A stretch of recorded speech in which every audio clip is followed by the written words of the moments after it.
The phone conversation between fantasy veterans Bob Harris and Matt Waldman is a quick and dirty rundown of players, units, or teams from Sunday's games.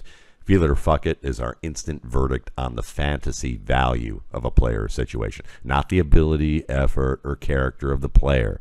This is just how two old-timers in this industry talk when they got a lot to cover in a little time.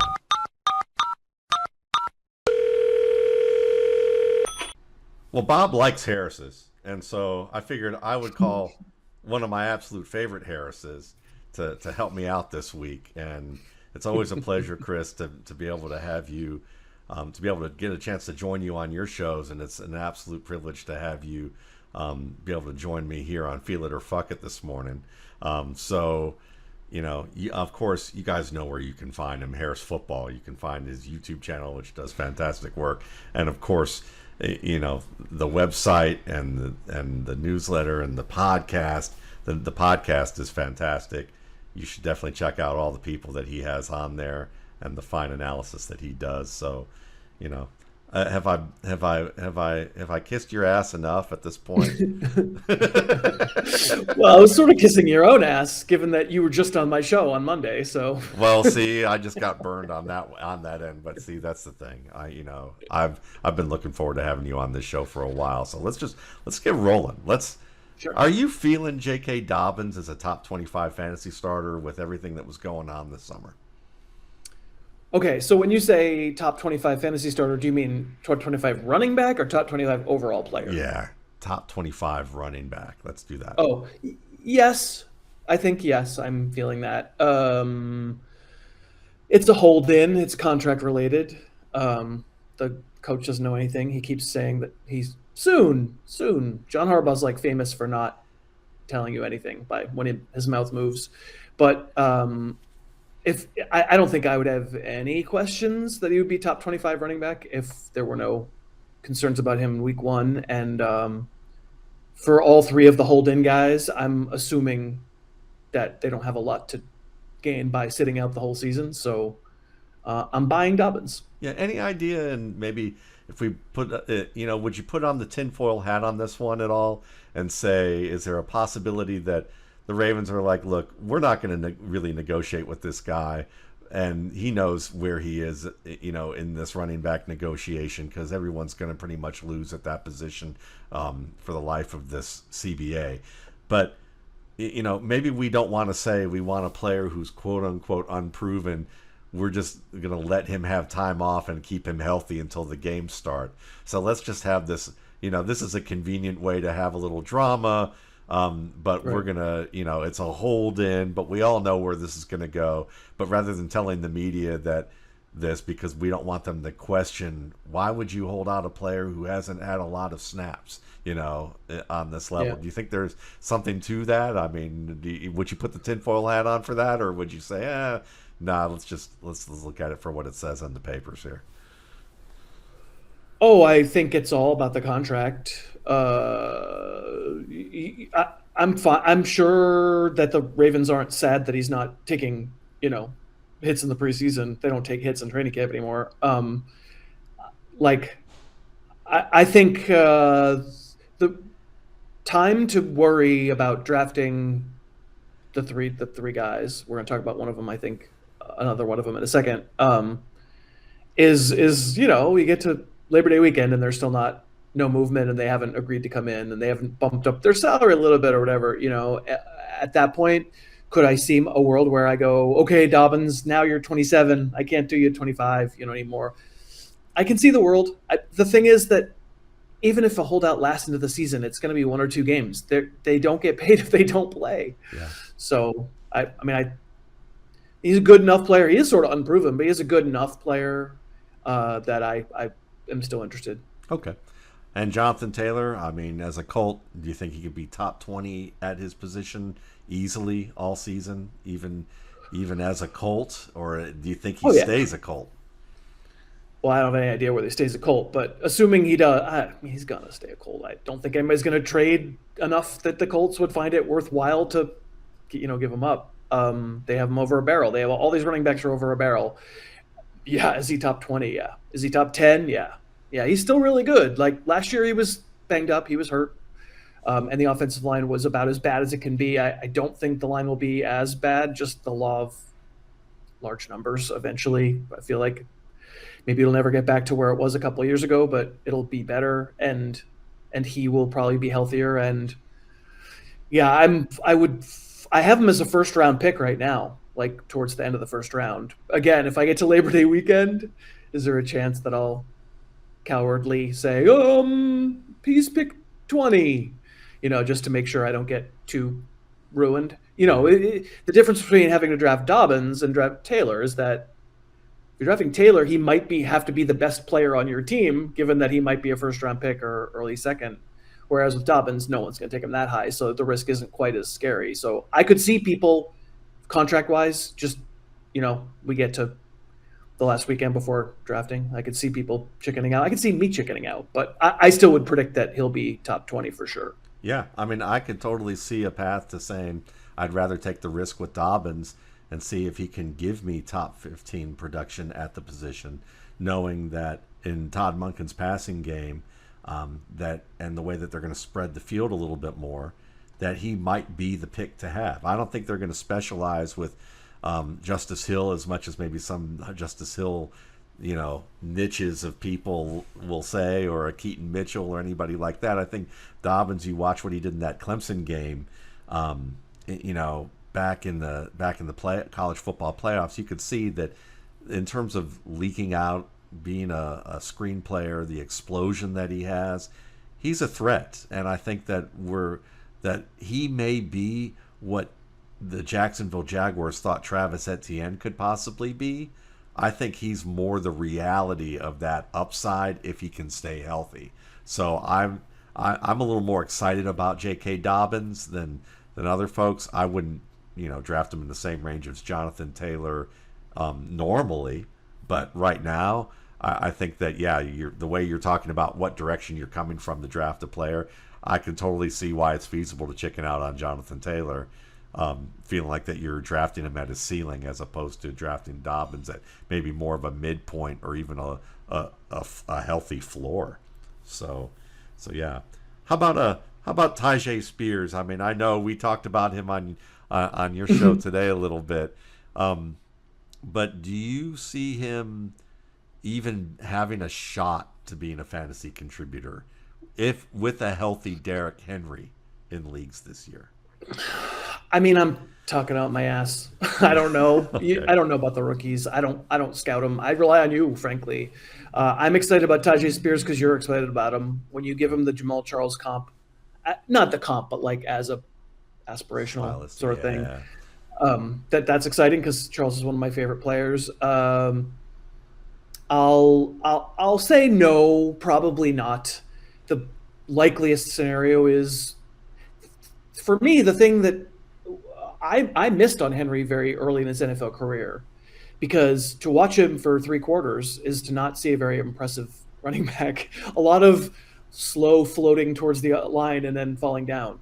But somebody in Tennessee figured out that he wasn't like other guys, and that if you just kept giving it to him, that eventually he would break one. And there's no question that while his build-up speed is pretty pedestrian and he can't really cut, a guy his size doesn't typically sprint as fast as he sprints once he gets going. And they figured out that, you know what, 25 touches a game is how we unlock Derrick Henry. How many times in those first couple of years of Henry did I watch, the first 3 quarters and 17 carries for 42 yards? And I'm like, what is this? What are they doing? And then, he'd break 3 in the fourth quarter and score 2 touchdowns. And so, if it's his last year in Tennessee, his last year of a giant contract, they're at the end of the line with the quarterback. They're at the end of the line with DeAndre Hopkins. Like, at some point, this is kind of like beat the hell out of the car before you sell it. Yeah. So my guess is probably, unless we have a Henry injury, probably Spears isn't a factor. But that's also neglecting maybe Spears is awesome. Maybe they won't have a choice. Yeah, they're going to wear his ass out, and I think that's the main thing there. And Henry does get used enough in the screen game that I like Spears' future, but I totally agree with you. Is that I would say fuck it on him being a contributor this year unless there's an injury. So what about Sam Howell starting the entire year? We've got Jacoby Brissett in Washington. Right. Washington is still a holdover from the disaster that franchise has been. I know that they're making changes, but changes trickle down. And I don't think the trickle down economics of this is going to work either. But Sam Howell starting the entire year, can he deliver at least matchup value for fantasy teams? I mean, he does have a nice receiving core. I mean, I don't want him. I'm not interested in him. I'm interested whether he can support McLaurin and Dotson. I mean, I have one game of NFL film to work on, basically. One start, and I didn't think he was great, but I also think it's not fair to decide he's bad based on one game. I rank him 31st among redraft quarterbacks, so that's kind of a vote for probably someone else making starts. Yeah, Brissett maybe. It's one where I'm not educated about Howell as a prospect, except for what you and Paul and a few other people who I have on my show have told me about him, which was if he's going to be successful, it's not going to be through overwhelming physical talent. It's going to be one of those narrow paths, great accuracy, great anticipation. And he didn't show it right away, but just because they don't show it right away doesn't mean they don't have it. So I'm willing to at least give it a look. Those are good fantasy focus points, though, from the way as to what how to look at that. So here's one, that I think a lot of people in the fantasy industry are, coming to. You see almost a consensus on this, which is a lot of people believe Nick Chubb is going to earn a record year without Kareem Hunt in the fold. Now Jerome Ford is an interesting player, but he's banged up now. Doesn't look like they've been talking to anybody about re-signing anyone to complement Chubb. Do you think this is an opportunity where you look at him and say we should go all in on him and shoot for that ceiling where because personally I do agree with them that he could be the next 2,000-yard rusher if the opportunity was there. I'm not in belief that opportunity is there, but I would love to know what you think, because there's some people I know in this industry who feel like this is going to be a career year. You're talking to somebody who has Nick Chubb #1 overall in a standard draft and as a clear first rounder, even in a full PPR draft. So I don't think it's about Kareem Hunt. Just Nick Chubb's awesome. Nick Chubb is, if not the best running back in the league, he's really, really close. I don't know about career years. I don't know about, as every year that goes by, a running back is more likely to get hurt. That's just actuarial work, but that's the risk you take of any running back that you take anywhere in a draft. He's amazing. He's an unbelievable player. He's just the right size, straight line speed, a lot of wiggle, really good cutting ability for a guy his size. Catches it fine. They don't throw it to him a ton, but maybe more. I don't know. I think it's fun when people are now inventing reasons to like a player that they've missed on like 4 straight years. So I know I screwed up on Nick Chubb again and again and again, but this year I love him. It's not because he's good. No. It's because who else is there in that backfield? I mean, Kareem Hunt's gone. Kareem Hunt was kind of gone last year. He was hurt a lot of the year and didn't play very well when he was active. I'm very, very, very much in favor of drafting Nick Chubb if I can get him. So I'm not going to say Chris said this. I'm going to take what Chris said, and I'm going to say when I hear that, I totally agree with the idea of the invention of rationale, of reasons of why Nick Chubb is suddenly going to be, so good. And right. and maybe the answer is just fuck those people, and I say that playfully, because I can certainly have people say fuck you for a lot of the things that I've missed on, but Chubb is certainly one of those guys that he is capable, especially with that offensive line, how strong it is. If Watson, even if he's 90% of what he was in his best year in Houston, and I know that that's still a pretty high expectation, there's enough there that you give him a full off season. Teams are going to have to account for him getting some chunk plays. He may not be gaining 30, 40, 50 yards on runs every once in a while like he did maybe in Houston, but he's still going to be able to get an easy 8 to 10 on some plays where they've got to keep an eye on Chubb in that bind in the zone with the read system there. Chubb's going to get some easy creases, and you give that guy easy creases, and you're, in the secondary, you're just basically trying to protect yourself at that point. So, Rhamondre Stevenson, is he he was top 12, top 10 as a running back last year. Everybody keeps hearing the Patriots talk about, we talked to this guy, we talked to that guy, we brought in so many different veterans. Are you in on Stevenson as a top 12 fantasy running back this year, or even just as a strong running back 2 starter? Oh, I mean, it's hard to say. In the world of where we are right now, where every RB2 makes you want to barf, it's hard to say he's not an RB2, right? The real good question is he an RB1? Is he top 12? And I have him ranked that way for now. But yeah, there's some smoke. I mean, it's the Patriots, so they're looking for a deal. They could have had Hopkins. Hopkins wanted to play there. Like, it was all set. They just wouldn't put up the lucre.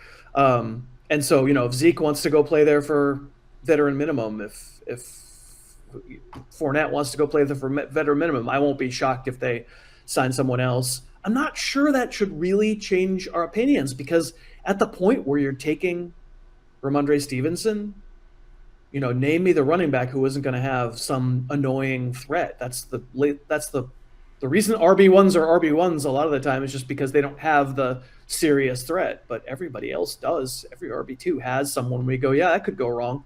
Yeah. That guy's annoying. He's got that guy there. He could lose 10 touchdowns to that guy. Stevenson certainly exists for me in the ranks at a point where I get acid reflux. I don't feel awesome, end of the second round, beginning of the third round, where I go, oh, I guess I'm going to have Rhamondre. And it's because I feel similarly gross about, you name him. Like, name the guy. Do we love Najee Harris? Do we love James Conner? Do we love, just every name you can mention when you get to the RB11, RB12. Stevenson, like pure Stevenson, qua Stevenson, as they say. I love the size. I like the catching ability. I like how shifty he is for how big he is. He's not the kind. He's in the same phylum, I would say, as Nick Chubb, but just not as good. But like that's that kind of player for me. And the Patriots probably will find some way to mess with it. They messed with it last year. I mean, Stevenson had this great year because Damian Harris is out. And then end of the year, fantasy playoffs, we're ready to ride Stevenson. And Damian Harris gets healthy, and he starts those games in December. And you just go, okay, cool. But again, in the world that we live in, where essentially every player outside the overall top 20 has a problem because there are so many committees and there are so many 3 receiver sets, I'll take the chance on Stevenson's talent. So yes, the answer is I will feel it. Yeah, well, I'm feeling that you used phylum to describe where he belongs.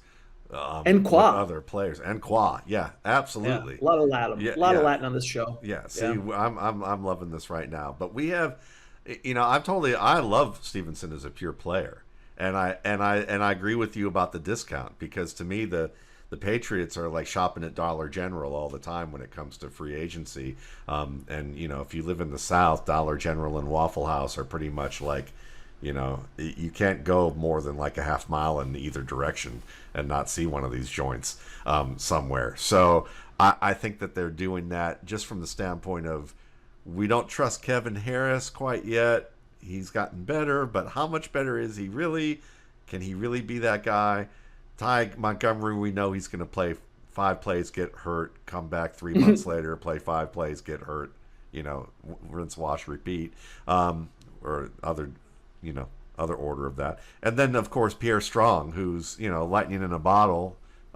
If you can find a way to open the bottle, get the lightning in. I don't know. That's it's a little bit tougher thing from a decision-making standpoint. He's good in space, but they don't have that guy to be the redundancy to Stevenson yet. Harris is the closest thing. So yeah, they're going to try and sign someone cheap and wait till after the contract.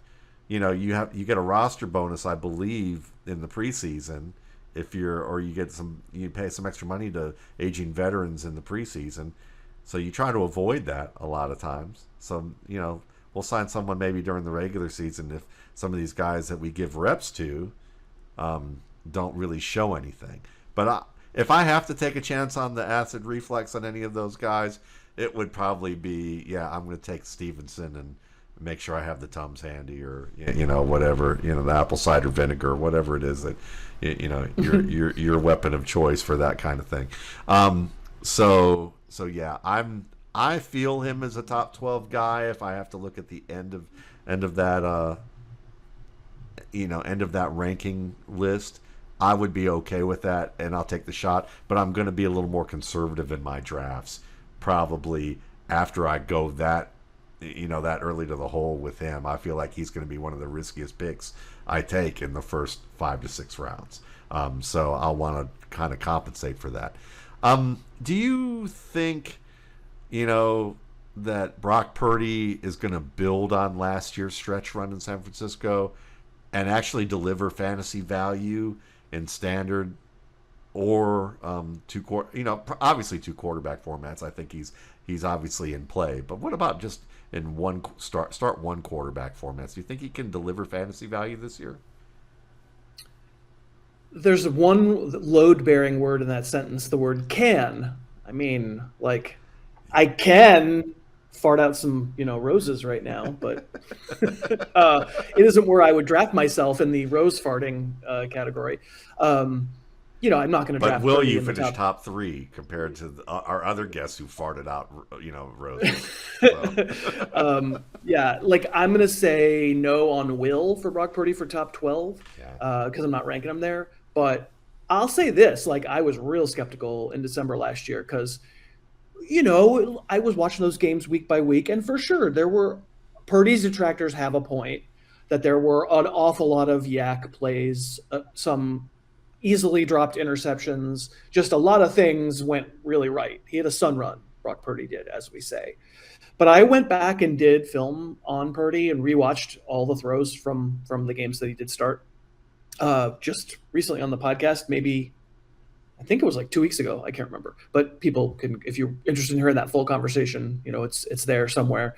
And I was at least impressed that it was not as much of like a check down Charlie type situation, that he legitimately had times where he stood in and made big boy throws and attempts and was pretty accurate down the field in spots where I think Trey Lance would have checked down. I think a lot of quarterbacks would have checked down. He was pretty aggressive, and that bodes well. He had a lot of success on those aggressive throws. Some of them were like skin of your teeth kind of things. But I think the upshot of that, going back and watching that film, was I give him way more of a chance than I did before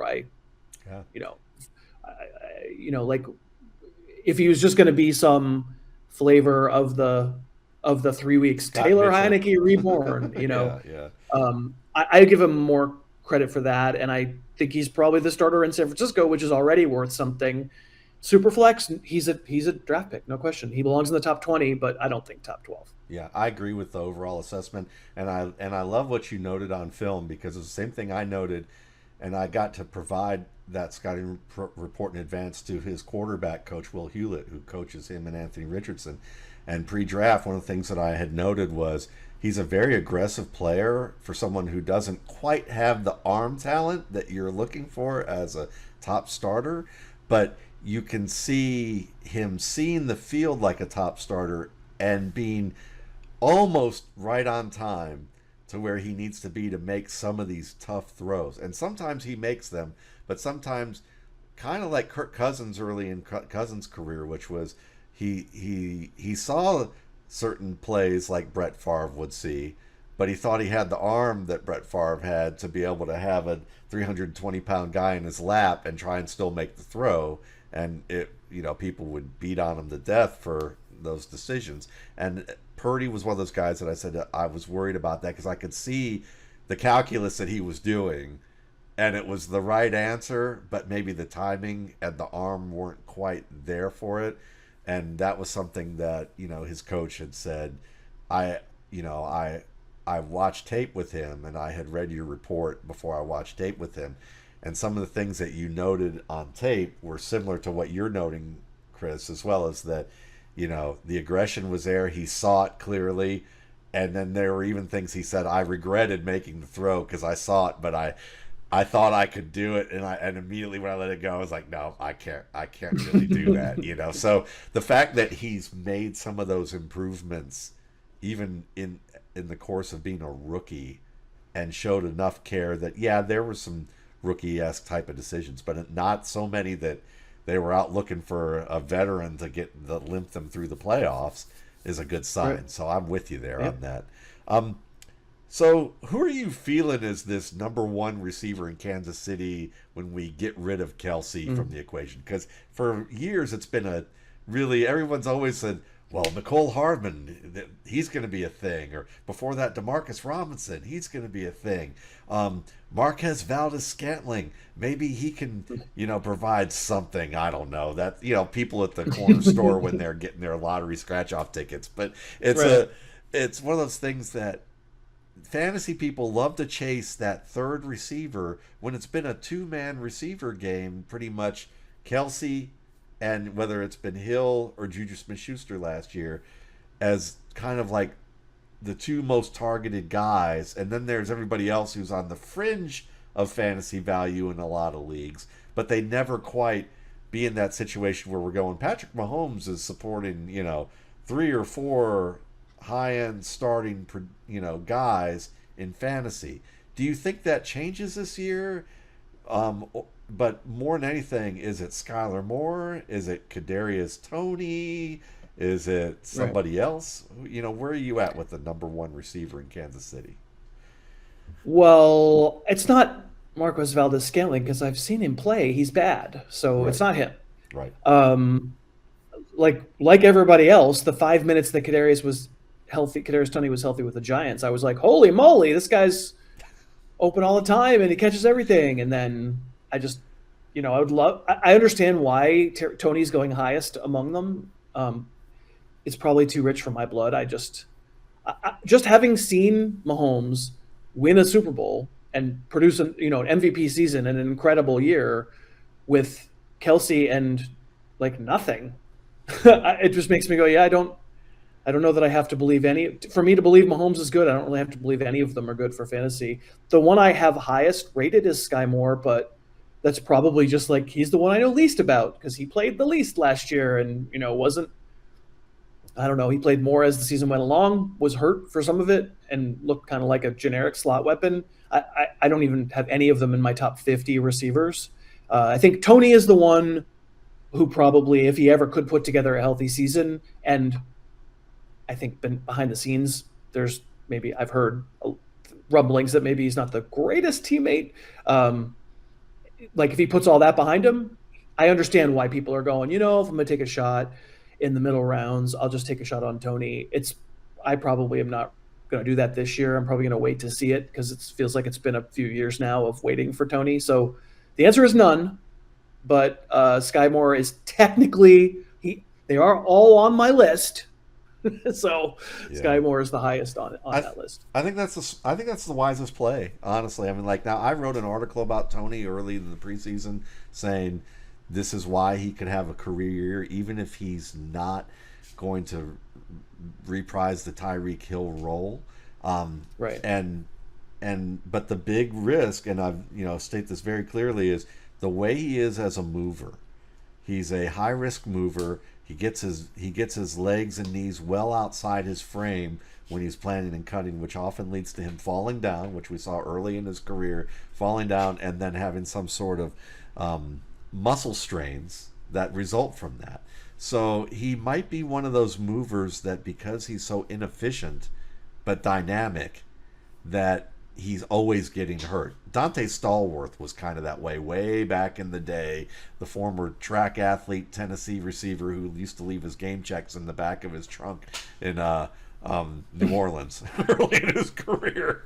Wasn't so wise on or off the field maybe early on in his career, and was a guy who was always getting hurt. So I'm hoping that this is not that case. But I agree with you. He's the guy that if you're a otherwise fairly conservative drafter and you want to take a high ceiling risk, that would be the guy for me, as long as you don't go high risk anywhere else in the first 8 to 10 rounds of your draft.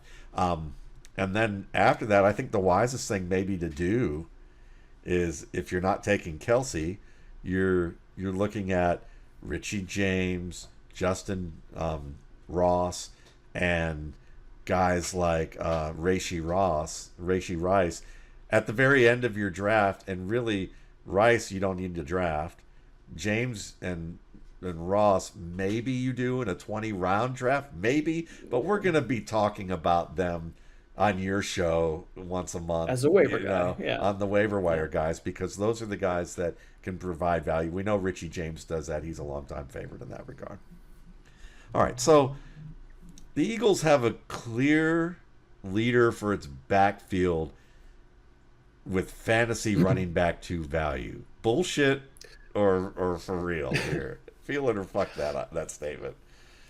Oh boy. I mean, we could have put DeAndre Swift in that same exact conversation with Stevenson. Like, is there a world where it works out? Yeah. He'd be the highest that I would draft any Eagle running back, despite the weekend of propaganda, Kenny Gainwell propaganda this weekend. Oh my God, can we stop with that? I'm going to say no. I'm going to say in a full PPR, probably I'm going to say yes. I'm going to say I probably would take Swift, but in half or a standard, just outside my top 24 running backs. So that's really close. But again, I'm just going to go through names that come after Rhamondre on my list. I got, like, I'll say full PPR, my list. I have Mixon after him, Aaron Jones after him, Najee Harris, Ken Walker, Breece Hall, Alvin Kamara, Miles Sanders, J.K. Dobbins, DeAndre Swift, Cam Akers, Jahmyr Gibbs, Alexander Madison. They're all the same guy. They're not the same. They all have the same. I'm freaked out by who else is there. Yeah. I'm freaked out by the possibility that they themselves are not healthy. I'm freaked out by something. There's something in the way, right? Something in the way, as Nirvana and the Beatles once said.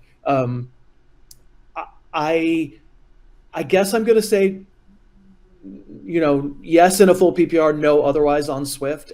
I'm a lot likelier actually to take Rashad Penny, even though the answer would still be no for the actual question, which is give me a clear leader. I don't think the Eagles necessarily want a clear leader. The Gainwell blah, blah, blah this weekend just accentuates that all the more. Gainwell probably should be drafted too, because maybe we're wrong. We don't really know. We don't know what the coach's plans are until they do it. But the likeliest scenario is they're amassing bodies to throw at the position, and there's enough there with Swift in a peripheral role, in a big play, pass catching kind of role, where in this world of RB2s, he probably qualifies as one, but it's not going to be a great ride. Yeah, I totally agree with that, because with Swift right now, if you look at what the Eagles did last year, they used the running back as a decoy more often than not to get other people open. So the running back wasn't a high reception count guy. But this year, I think they plan on changing that in terms of how they're going to go back to throwing to the running back. So that means that Swift and Gainwell, and then could possibly do that. But Gainwell to me was Tiki Barber before, was an aspirational Tiki Barber in the sense of he's light, he's kind of quick, not very fast. He sees the field very well as a runner, but he has no heft to him. So I was hoping when he was at Memphis that when he took the year off, the COVID year, that when he worked out, he, instead of being 190, he'd be 210. He'd gain 20 pounds and he'd add some added explosion. Didn't gain any weight, wasn't explosive, and I'm like, well, maybe in 3 or 4 years, maybe he can add some of that man weight and become the player that his decision-making prowess and his all-around receiving game could do, but it hasn't happened. And when you watch him, I mean, I admire what he does on the field given his size and when I'm watching some of his games last year, but when you have to throw yourself into a safety and the safety can catch you and keep you from moving forward and catch your entire body weight and stop you, you're not the guy they're using in the red area. You're not the guy they're using in closeout. Unless you're spreading the field a ton. And they've got enough bodies now that, I mean, even Boston Scott is a more hefty dude at a similar size with a lower, you know, lower center of gravity, and he might not even make the club. So, but to me, this is a backfield that I'm not drafting unless it's after the 15th round and just taking shots, dart throws on guys like a Sermon, maybe. And Sermon may not make the team. We'll see. They're talking him up a lot, but we'll see how that goes. So for me, I think it's the guy in the last 6 weeks of the season that you probably got off the waiver wire or as a throw-in on a trade, who you had a feeling that you saw something ahead of everybody else, who is going to be the fantasy value, even though DeAndre Swift will likely get enough receptions to be a low-end running back 2, high-end running back 3, maybe, at this point. So who are you feeling is the number 1 wide receiver in Baltimore then? Get another tougher situation here. Odell Beckham, is the knee basically just being held together by duct tape, and we're worried about that. Rashad Bateman, who flashed, but he keeps getting hurt and banged up. We got Zay Flowers, who, we talked about on your show. Is Devin Duvernay? We're... No, I know the answer to that question. That last one, I know the answer. How are you approaching this wide receiver core after Mark Andrews? Is there anybody you particularly like when you're drafting in this right now? It's all relative. The answer is no, but it's all relative because they also don't cost anything. So it's okay to take shots. Someone's probably gonna have a pretty good season. I'd say, since I know the other 2 guys, I'll just say Zay Flowers is a little higher in my ranks because I don't know him. So maybe he could be different than everybody. The Ravens haven't had a sustainably good wide receiver for a long time for fantasy. And that's with Lamar Jackson having an MVP season. They just spread it around a lot. A bunch of different guys, very unreliable from week to week. So I have Flowers higher than I have any Chiefs wide receiver. I can say that, like if we're just comparing the futility of those receiving cores, but still not my top 40. And then, to be honest, like Bateman and Beckham are, I don't know, like 48 and 54. Yeah. So they're both, they're like, I can't say, oh boy, if you don't come out of your draft with this Ravens receiver, you've really made a mistake, because nobody knows.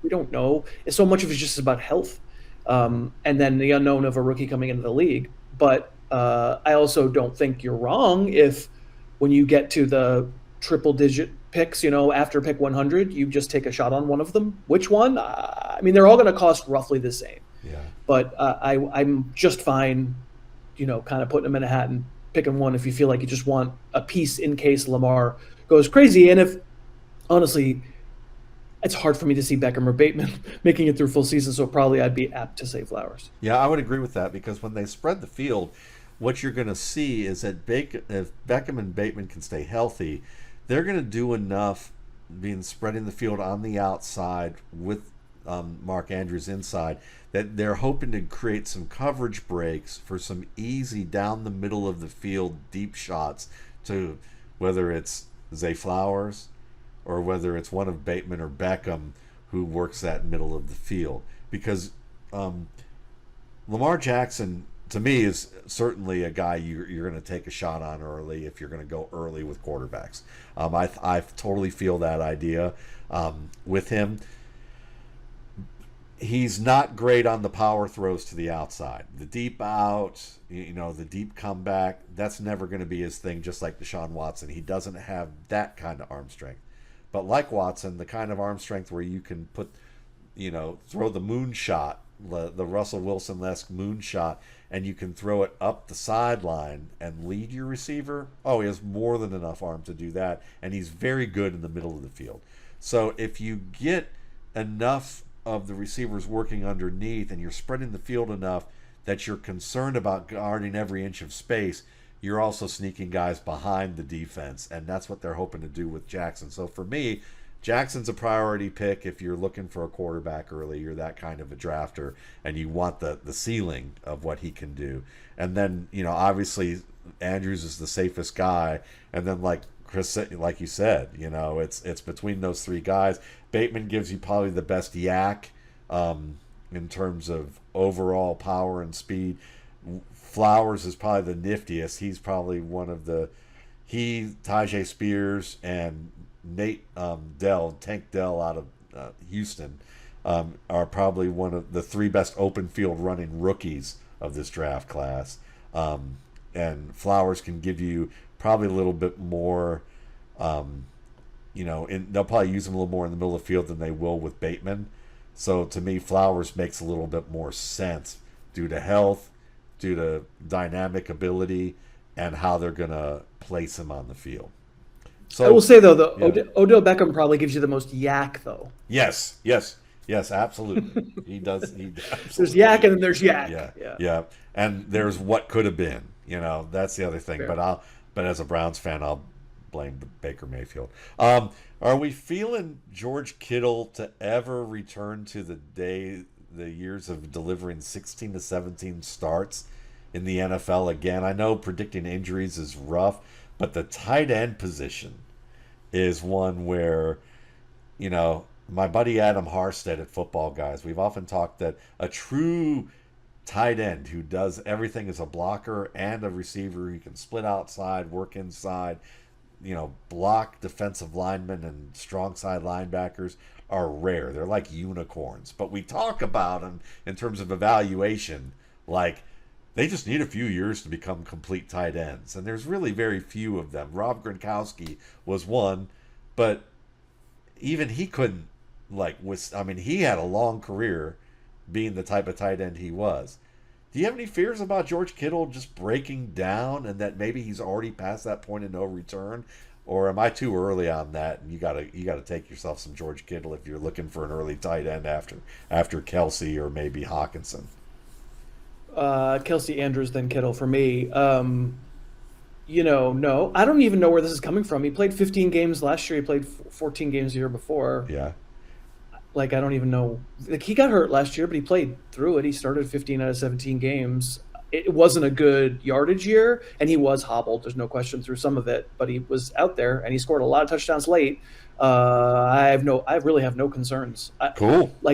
For this year, I have no concerns. Could he be not long for the NFL? He was old for a rookie, right? Didn't he start age 24 was his first season? Yeah. So he's already 30 this season. So, if you're thinking from a dynasty perspective, I get the logic that says, does he have the Gronk career? Does he the Kelce career? Where they are really good into their mid 30s, or does it start to go bad? I haven't seen it start to go bad yet. But it could for sure. He's not. I think we think of him as having been in the league for 6 years or something, and therefore, cool. He's only 28 when actually he's 30. But I'm still not that concerned about him for this year. Sweet. Season. No, like it. I like hearing the response. I don't know where this is coming from. It's coming from me, but I don't. It's more of a neurotic concern more than anything. But I like the idea of exploring that just from the standpoint of saying there aren't a lot of tight ends who do everything that guys like him do, right. And they tend to break down. But I love the confidence. So, is there anybody that you feel like just you're not going to draft these guys right now, or you're probably not going to draft them? But if you were in a dynasty format, is there anybody that you might break the bank for on the waiver wire where you would spend more than say you have $1,000 budget, would you spend more than $100 on? Is there anybody that comes to mind for you that you're just I'm intrigued by them? I don't know how much dynasty you actually play, so that may be the other thing that you may be more of a redraft. Yeah. No, I play plenty of dynasty. It'd be a weird time of year in the dynasty leagues that I'm in to be you know what? Here's $150 on somebody who's not on any teams. It's mid-August. I don't know. Everyone's rostered. But a free agent in your league, someone who would be who's probably a free agent just because they're they're not a free agent on a team, but maybe they're a free agent in your league. Like I'll give you. No, I mean, Yeah. sure, go ahead. I'll Give give me you an an example. example of somebody, but it's on the other side of the ball. So it's, so I won't go into the offense, but like a guy like Ivan Pace Jr., who's a linebacker for the Minnesota Vikings, who probably should have been drafted, but they didn't like that he was about 2 or 3 inches shorter than the prototype for the linebacker position. But he's just killing it in games and in camp, and really was one of those guys that it was that statement. If he's a few inches taller, he's probably a 3rd-round pick at worst. And he may end up starting for Brian Flores in Minnesota. And he's been that impressive. So he's a guy I've been spending money on in IDP leagues as an example of that. I just wondered if there's anybody maybe on offense that you just look at and you go, this guy intrigues me enough that I might spend a little bit more than what I would imagine, otherwise. I mean, first of all, don't play IDP dynasty leagues because you're a sicko. Stop that. You're already in like the ICU then of like podcasts at this point with me, because this is all I play. So, but also it's very different on offense because skill guys are just so much more emphasized. Like the problem that I have with IDP as a format is that as long as he's a linebacker, he's going to get some tackles. So let's just, that's why I understand that you'd go, cool, somebody who wasn't taken in rookie drafts is, potentially starting middle linebacker for the Vikings, and therefore we have to pick him up because he's a source of tackles. There really isn't that equivalent on the other side at this point in training camp because, most rookie drafts, I mean, my rookie drafts are all just for skill weapons, 5 or 6 deep, so it's 60, 70, whatever it is, people being taken. Most everyone was drafted. There in our veteran auction or our undrafted player auction that we're going to have in our dynasty leagues, there aren't any young players that are interesting. They're all pretty much taken. So I think the answer is, unless you have anybody in really particular mind, that the ideal candidate of what you're talking about is somebody who we didn't know much about in May when we did our dynasty rookie drafts, but now has like popped to the extent that people say he's like undeniable. Yeah. And nobody's really occurring to me at the moment as being like fully undeniable and likely to be unowned in a lot of dynasty leagues on offense. Yeah, I would agree with that. I think the closest players who could possibly hit that, and they still, again, you need them to, you're the golf ball and the dynasty thing that, it's kind of like you would need a lot of different things to happen that you wouldn't call skill for that to take place. Puka Nacua, the wide receiver out of BYU, may not have been drafted a lot in a lot of leagues like that, and he's getting opportunities to where he may be a starter. And I'm not a big Van Jefferson fan, so I look at him as maybe that could happen. Stafford's got to throw to somebody, and as long as it's not Chris Durham having balls clang off of him like it happened in Detroit, maybe Nacua can give you a little bit more of that Golden Tate-esque type of skill. He does have some of that skill set. But then the other guy, it's not going to happen anytime soon, would be like a Jaleel McLaughlin out of Youngstown State, who is a running back for the Broncos who has unbelievable speed and fits that Philip Lindsay, but I actually can catch and run routes type of skill set. And he may get a chance to be the number 3 running back on a team that has one guy coming off ACL surgery and Samaj P. Ryan, who's a tractor trailer, so it's but neither of those guys fit what you're saying, in Right. terms of that statement. So yeah, go back to Stafford's Super Bowl year. Who was the second receiver after Kupp? Was it Van Jefferson? Was it Woods? I don't think either one got over 50 catches. Yeah. They just weren't useful for fantasy. It's possible for that offense to be good and not have anyone else other than Kupp be useful for fantasy. For sure. So Josh Norris over at Underdog, I see on Twitter all the time, because I like to pick on Josh, is that he keeps using this tag of late round tight ends. Now my buddy Clayton Gray over at Football Guys, who's one of the unsung people in our on our staff for sure, who does a shit ton of stuff, and he's an awesome fantasy GM in his own right. He jokes, if you're talking about tight ends, other than like the guys who can play wide receiver, then you've had too much to drink, basically. But like, still, is there some some validity to saying there's some interesting late round tight ends that maybe you should wait and have some people on your list to consider? Do you ever play in leagues where you go, you know what, I'm just going to wait till like after the 12th or 13th or even 14th round to take a tight end at all, and go higher risk that way? Well, does Josh mean, when he says late round, does he really mean double-digit rounds, or does he just mean like eighth round? No, I think he means he means 13th, 14th. Okay. He's thinking guys that like Jake Ferguson, the Dallas tight end who's like you're replacing Dalton Schultz, as an example. You better take 3 of them if you're going to do that. Right. And who are you missing out on when you do that? Because now you're, I don't know. Well, I mean, I'm very much I tend myself not to pay for the premium tight ends. It depends on the format, but other things being equal, I tend not to be the one who gets Kelce for sure. I can see myself getting any of the next, whatever you want to call it, 4 guys or so. I'm not going to get Kyle Pitts because I've been right on him so far. Why am I going to go away from not drafting Kyle Pitts this year? And so, if I wind up just through circumstance in the next group where I'm in the 8th round or 9th round, and I go, cool, I'll take Pat Freiermuth or I'll take Evan Ingram, and I don't care that much.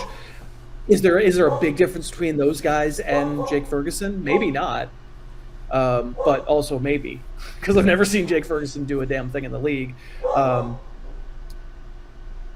Here's what I'll say. Earlier in the show, your dog is going crazy at my tight end. He's like, no, wrong. We're in Atlanta, and maybe he likes Kyle Pitts, or maybe he just doesn't like tight ends. He's more of a safety linebacker type than he is an offensive skill player. He heard slander, Falcons slander. So earlier I talked about how garbagey it feels after the first 20 players overall, something like that, and it's true. And there's actually we're going to have a hell of a lot of players who go from pick 21 through pick 60 that perform great. We're also going to have a bunch that disappoint, like we do every year, even more so because more committees than ever in backfields and 3 receiver set as the base formation in the NFL. And that's going to lead to a lot of similarity. It's going to lead to, wow, he was wide receiver 15, great call. Oops, except for there was a 3-point difference between wide receiver 15 and wide receiver 60. They're all kind of the same. That does lend some credence to the idea that maybe now we need to turn it around and start reaching a little bit for the elite tight ends and or the elite quarterbacks. I don't want to do it in the first 2 rounds, but I can see it. I can see the logic. That's kind of the anti what Josh is saying. Yeah. But I think if you haven't gone that way and you get to round 8 and you see Pat Freiermuth sitting there, but you see somebody you probably like more for your bench as a high upside, fun potential receiver running back, and you just want to keep firing at these committee guys. I also, I don't hate, there isn't honestly that much of a difference. We don't know for sure between Pat Freiermuth and someone who's going to go in the 14th round at tight end. The problem is I don't think you can just take one. I think you have to, because you're probably going to miss on them. So you need to give yourself more shots. But I don't think what he's saying is bad, because the position is essentially not a position in the NFL anymore. Yeah, and I think that it comes down to perspective of how you draft and how you understand yourself as a GM. Are you good at trading? Because if you're good at trading and you're good at the waiver wire, then this is not a bad strategy from the standpoint of saying, I'm going to stockpile at other positions like you mentioned. You can solve it. And and then you solve it. You say, all right, I've got a surplus at this position, and what's the easiest position to probably have as an add-in to a trade that would pot sweeten it? And people would say, you'd say, I'm trading for this wide receiver or this running back or this quarterback, but if you just throw in this tight end who's your number 2 tight end, on your team, very few people are going to say no to that. Compared to give me another running back You know, even if the running back doesn't even see the field, just the name of the guy gets people all excited. Let's say Tank Bigsby just turns into a Jeep, you know, and he's just nothing. There's still going to be people who are like, but I heard what he did in camp, and I'm holding on to him because maybe at the end of the season, when I get, you know, if I get to the championship game, maybe they'll play him and his true talent will show. You know, you get that. Or he gets hurt. Yeah. So, all right. What about you know, are you feeling the secondhand buzz of the high that the Broncos coaches are getting from talking up Cortland Sutton this summer? I don't care at all about what coaches say. I don't care what beat reporters say. I don't pay much attention to it. I think, if anything, it's a great time to zig when everybody else zags, because the market overreacts to dumb things. The coaches are not going to tell you the truth. I think as a post-hype sleeper, Sutton's not terrible just because he's really cheap. I prefer Judy, but I don't prefer there to be like 6 rounds of difference between them, which is where it stands right now. Cortland Sutton has had an 1,100 yards season in the NFL. What's Jerry Jeudy ever done? Yeah, he's 3 years. He hasn't been over 1,000. I think Judy's probably better. Yeah, he certainly runs better routes, and he's more use him in sort of more dynamic ways. Sutton post ACL hasn't looked like the contested catch deep sideline guy that he was in his one good year. So like, give me them at the same price. Sure, I go Judy. But again, 5 or 6 rounds in between them, that seems aggressive, maybe only because it overrates Judy as it underrates Sutton. They're different kinds of players, but I don't think either one is like terribly proven. Yeah, I think Sutton is kind of like a bigger, slower Quentin Johnston of the NFL of previous drafts, in the sense that people were really high on him, but what he could do at the catch point had a lot of inconsistencies, and he did shore it up enough to have a good season. But when you watch his game, it was always kind of, I've seen people who were receiver coaches talk about him and go, the work hasn't put in yet to get to the point that he needed to be worth the draft pick that he was in Denver. And so, you know, for me, when I know that, and then I hear them say he's been watching Michael Thomas tape because that's the role he's going to play, but he just started watching it, and I'm going, so you just started watching it in like late July, August?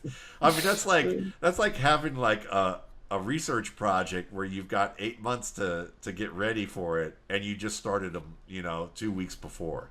Like, really? Okay, that tells me what I need to know about you. It also tells me that the early rumors of him possibly getting traded, that they're wanting to try and trade one of these receivers, that they're talking him up there too, hoping that maybe somebody will bite on the idea of him. But listen, Michael Thomas was one of those guys that, whatever you can say whatever you want about Cardale Jones the pro, but Cardale Jones in Ohio State, he literally pre-draft, he was telling the media, he said, listen, this guy, whoever the quarterback is, Michael Thomas is practically going to be living in your head the moment you become the starter. When I became the starter at Ohio State, he basically attached himself to me to make sure that we were mentally, conceptually on the same page about everything, to ensure that he was going to be my go-to guy and that I understood what he needed. And I remember seeing this, and then seeing when Thomas got drafted, the first thing after drafted is he tweeted Drew Brees and said, let's get ready to work.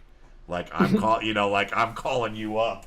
This is gonna, I basically, I'm gonna be living in your garage, basically starting tomorrow morning. Do you want coffee, donuts, or some protein shake? Because I'll bring that here, and we're gonna get ready. And so I don't see Cortland Sutton as being that guy, and seeing that. Yeah, I mean, to be fair, you don't know that. We don't know what they really are, what they really do. But your point is that if he's not doing that, you don't buy the hype. That's the whole point. Is that if he's not doing it, I don't buy the hype, and that's the big question about him. And And so when I look at this, I would probably say, yeah, that anybody who's catching that is they're a little high, I think, on this one. That's my opinion. But again, isn't he priced to move? I mean, Yeah. he's cheap. He's cheap. Yeah. He's not going in the first halves of drafts. Like, you wouldn't take the shot in the 10th round on Cortland Sutton? Probably not.